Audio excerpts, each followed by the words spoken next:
Quand il était petit, Jacques Letourneau n'a pu tomber dans une marmite de potions progressistes, son milieu familial portant plutôt à droite. Dans une communauté étouffée par la poussière d'amiante, il était fils de commerçants issus de la ruralité canadienne-française. Mais au sortir de l'adolescence, on le retrouve partout, de Thetford au Nicaragua, en passant par Montréal, Sherbrooke et Québec.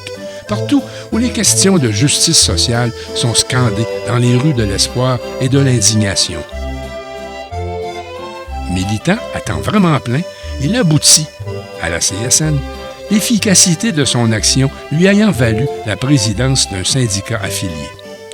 À cette centrale, il sera tour à tour secrétaire général du Conseil central de Montréal Métro, conseiller à l'exécutif pour les questions internationales et responsabilité ultime, président pendant 9 ans. S'il a quitté par fascination pour le chant des sirènes longueuilloises, il a repris depuis sa vie de ténor progressiste à la parole forte, colorée et utile. Un parcours dynamique qui devrait arriver, encore une fois, à bien nous surprendre.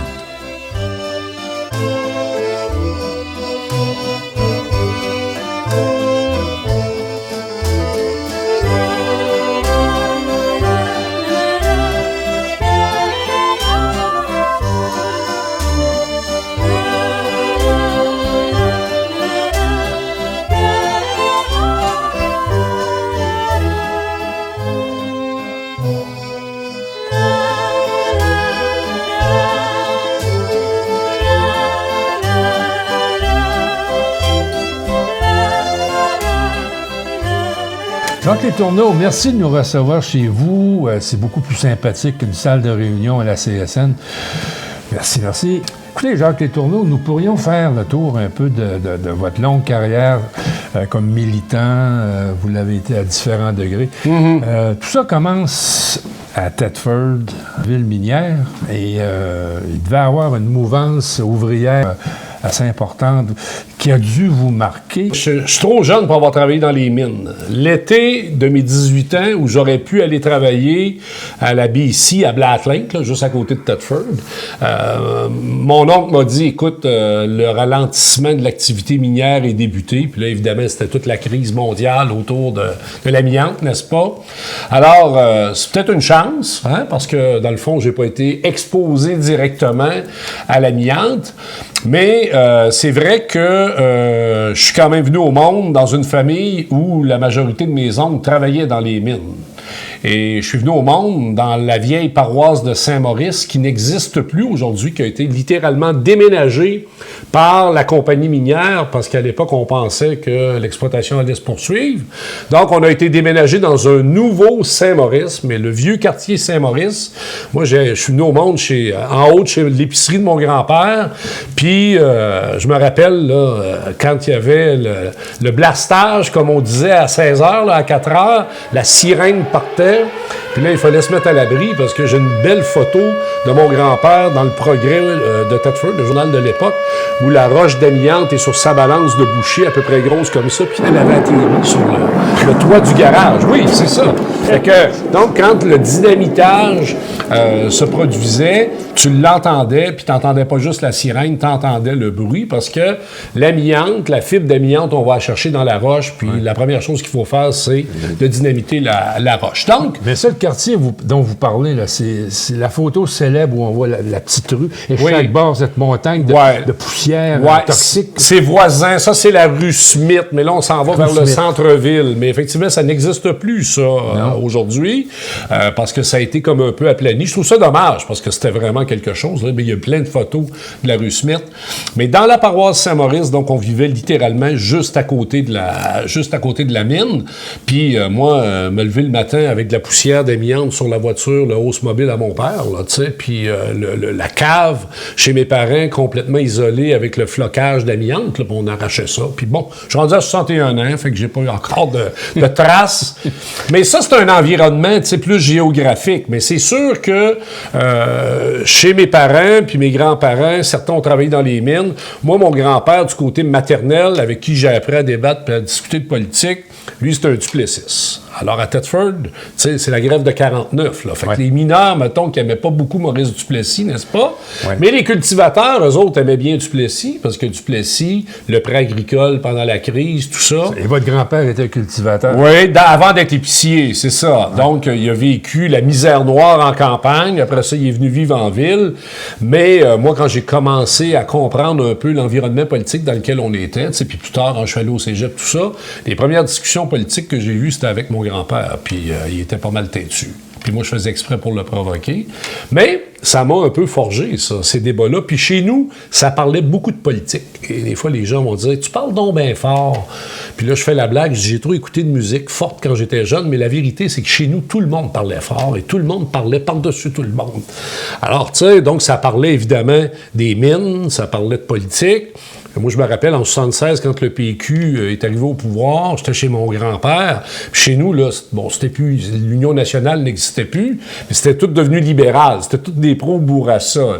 Mais votre mère était de tradition libérale. Oui, tout à fait, oui, c'est ça. Alors là, je me rappelle, moi, quand le PQ était élu en 1976, j'avais 13 ans, puis là, c'était vraiment les Cubains du Nord, là. C'était comme si c'était l'apocalypse, là, qui venait de se produire, tu sais, des socialistes, puis ils vont tout nationaliser.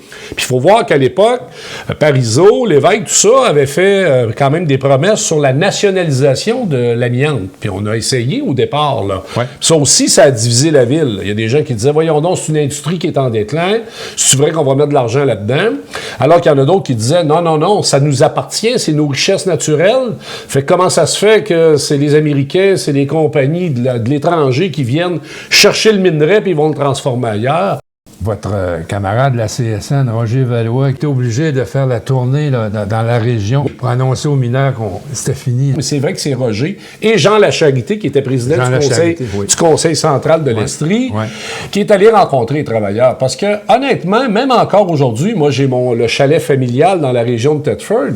Les plus vieux me disent encore que c'est un peu la faute de la CSN, tu sais, que les mines n'existent plus. Puis moi, je leur rappelle que si aujourd'hui, il y a des gens qui sont pensionnés quand même avec une reconnaissance d'une maladie industrielle comme celle de l'amiantose, avec ce qui vient avec, là, sur le plan financier, bien sûr, que c'était grâce aussi aux luttes syndicales. Fait qu'il faut pas perdre de vue qu'il y a un mouvement syndical qui s'est battu pour faire reconnaître justement des indemnités pour les travailleurs. Mais les gens y croient pas. Tu parles d'amiante à Thetford, les gens y croient, mais ils croient pas. Moi. Puis moi, ça m'a... Petite roche d'amiante, là, je suis allé récemment avec mon plus jeune à Black Lake, parce que là, ils ont installé des sites pour observer justement ce que c'était l'exploitation minière, puis il y avait une grosse roche d'amiante à côté, puis on s'est pas masqué. Là. Ça a été un drame pour répondre à ta question. Les gens ont de la difficulté à accepter que finalement la CSN a arrêté de défendre l'amiante, mais il faut quand même reconnaître une chose, la CSN a arrêté de défendre l'amiante le jour où on n'avait plus de membres dans l'industrie de l'amiante. Hein? Plus facile dans ce temps-là.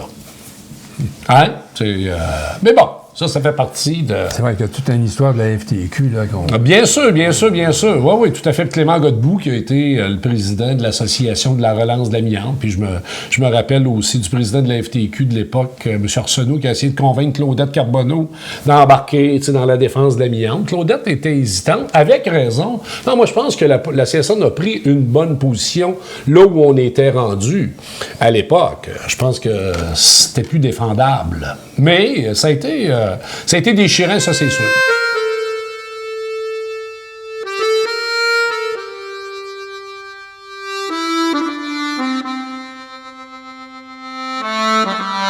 Cela étant dit, vous habitez le coin. Oui.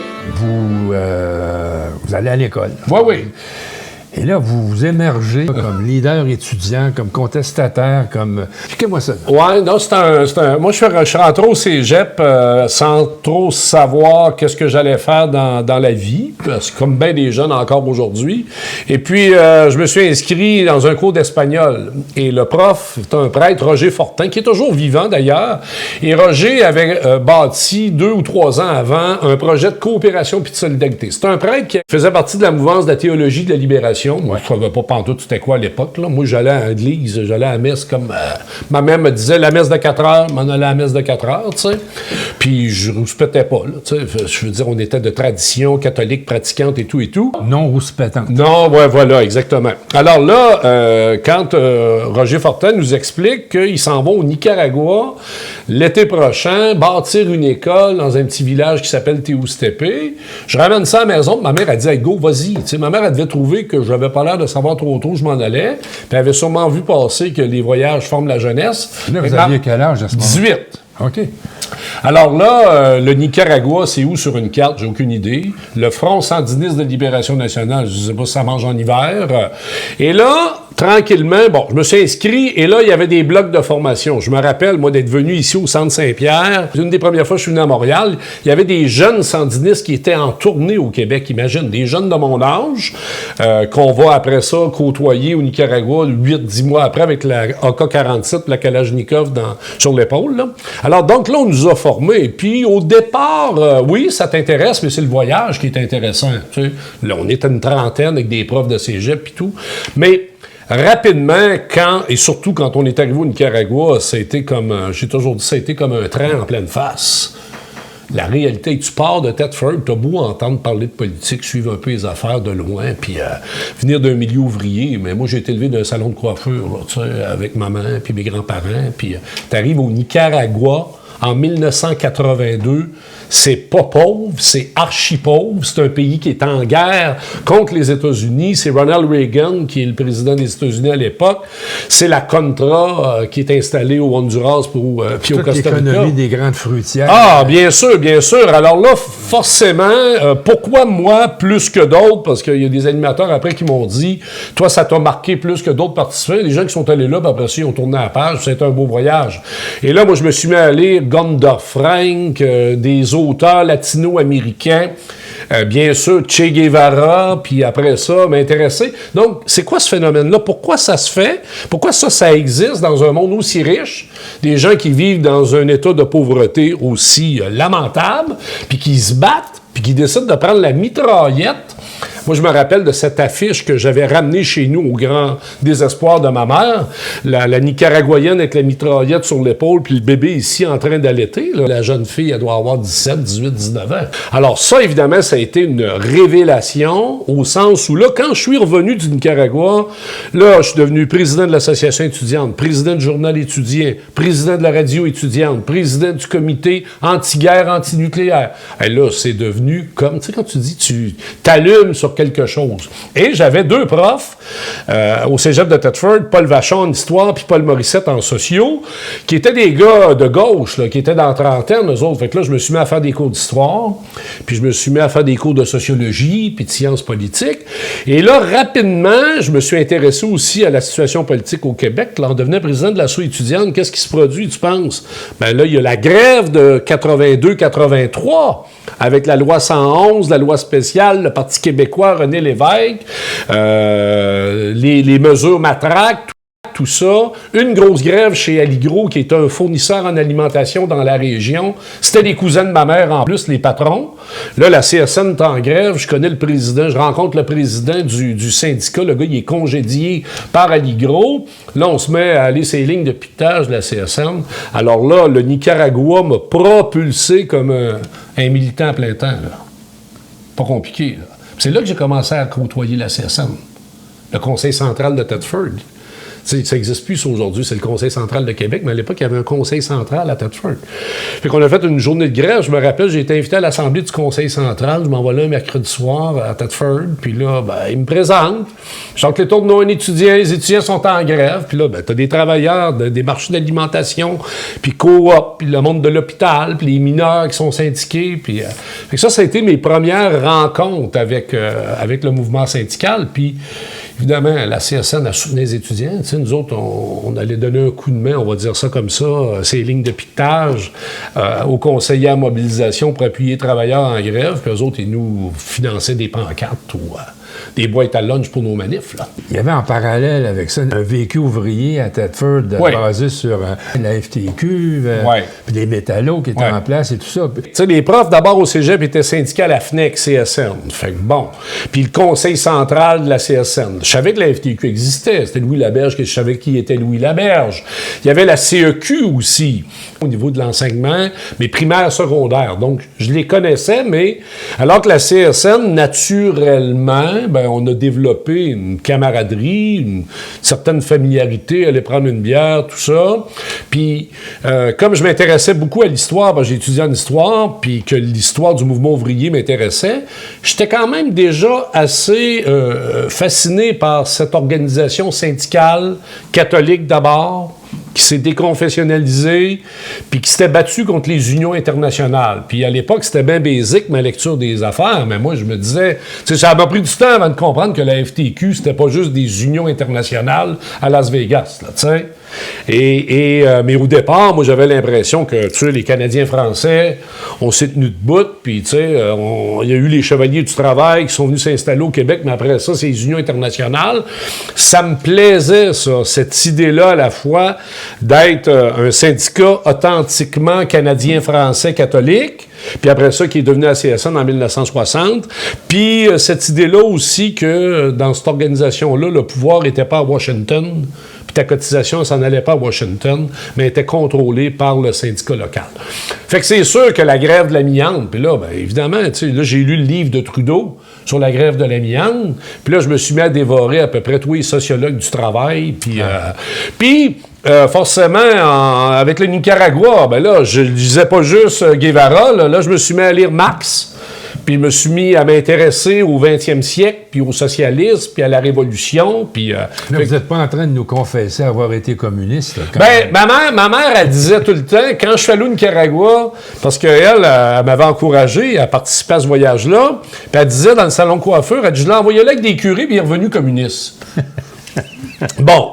Moi, je trouvais ça drôle. Puis je pense que je l'ai fait un peu exprès pendant une dizaine d'années. J'ai appris vraiment à débattre. Tu sais, chez nous, là, ma mère, c'est une petite entreprise. Là. C'est une petite PME. Mon grand-père aussi. Mais c'était des gens brillants. C'était des gens honnêtes. C'était pas des patrons de multinationales. Là. Mais tu sais, j'ai-tu entendu ma mère chialer après le comité paritaire en coiffeur, puis remplir la paperasse. Puis ma mère était pas très pro-syndicale. Là. Puis elle était convaincue qu'au cégep, c'était juste des marxistes-léninistes. Elle savait pas c'était quoi. Mais quand je suis rentré au cégep, elle m'avait même dit « Fais attention, il y a des communistes là-dedans. » Fait que je ne sais pas si c'est un esprit de contradiction. Honnêtement, on s'en fout. J'ai jamais été faire de psychanalyse là-dessus. Mais c'est sûr que je me suis obstiné avec ma mère. Puis, une fois sur deux, elle me ramassait parce que moi, j'avais pas d'expérience de la vie, là. Moi, j'arrivais là. Écoute, après le Nicaragua, j'avais dit « On va nationaliser ton salon de coiffeur. » Elle dit « Il est rendu fou. » Tu sais, je veux dire, il est rendu complètement troublé. Bon. Alors, on en rit, paie son âme, tu sais, parce qu'après, elle est décédée ça fait quelques années, mais elle est venue à la CSN après, tout ça. Puis moi, mon père était syndiqué, il était concierge d'une commission à la commission scolaire de Thetford, mais il disait pas un mot. Fait que le placotage, ça vient de ma mère, là, ça vient pas de mon père. Et mon père... C'était un bon militant de la CSN? Il suivait, il allait aux assemblées générales, puis ma mère, elle y arrachait les tracts de la CSN à la maison, puis moi, je me rappelle de ça, puis elle disait « Maudite CSN, garde ce qu'il raconte là-dedans. » Non, ma mère était franchement pas pro-syndicale. Fait que quand après coup, je me suis retrouvé avec des gars comme Yves-Thomas Dorval du Conseil du patronat ou Martine Hébert, l'ancienne porte-parole de la Fédération canadienne des entreprises indépendantes, j'avais déjà une pratique pour débattre avec eux, puis elle. Puis ça m'a jamais énervé, moi, de côtoyer les boss. Tu sais, des fois, dans le mouvement syndical, les gens disent « Ah, les patrons, moi, ça me dérange pas de parler avec un patron. Ça me dérange pas de se donner la main si on a un deal. » Tu comprends-tu? Parce que j'ai été élevé là-dedans, là. Une famille qui était pas nécessairement pro-syndicale, puis qui était plutôt patronale. Donc, ça forge, ça. Mais rendu au cégep, là. Oui. Des étudiants en sciences humaines et non pas en finance ou en administration. Non.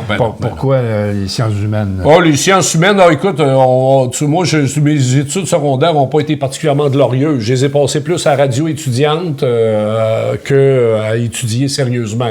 Fait que je suis rentré au cégep. Je suis rentré au cégep par la porte de côté, là, au sens où j'avais les notes, mais limites. Fait que moi, les maths sont arrêtés en secondaire 4, puis tu sais, je n'étais pas parti pour devenir un docteur, là. Okay. Fait que, donc, c'est vraiment le cégep qui m'a mis au monde. Je suis retourné remettre des diplômes il y a peut-être une quinzaine d'années. Quand je suis arrivé à la présidence pour les nouveaux étudiants, puis je leur avais dit, moi, le cégep m'a formé. C'est quand je défends les cégeps aujourd'hui dans la démocratisation du système d'éducation, on avait un rattrapage à faire au Québec, là. On était pas mal moins éduqués. Mon grand-père, il disait, les Anglais, eux autres, ils ont fait juste 2 enfants, ils les ont envoyés à l'école. Alors qu'ici, les curés nous disent d'en faire 18, pour être pas capable de nous envoyer un à l'école. Mon grand-père disait, Timé habitait pas fou. Il y avait juste une 2e année, mais il avait dit au curé après 4 enfants, je te dis pas comment gérer ton église, tu me diras pas comment gérer ma famille. Tu sais, il y avait déjà une certaine forme de résistance, là. Pour un Duplessis, il était pas pire. Oui, tout à fait. Non, il avait compris, il disait qu'il savait calculer, là. Il savait comment compter.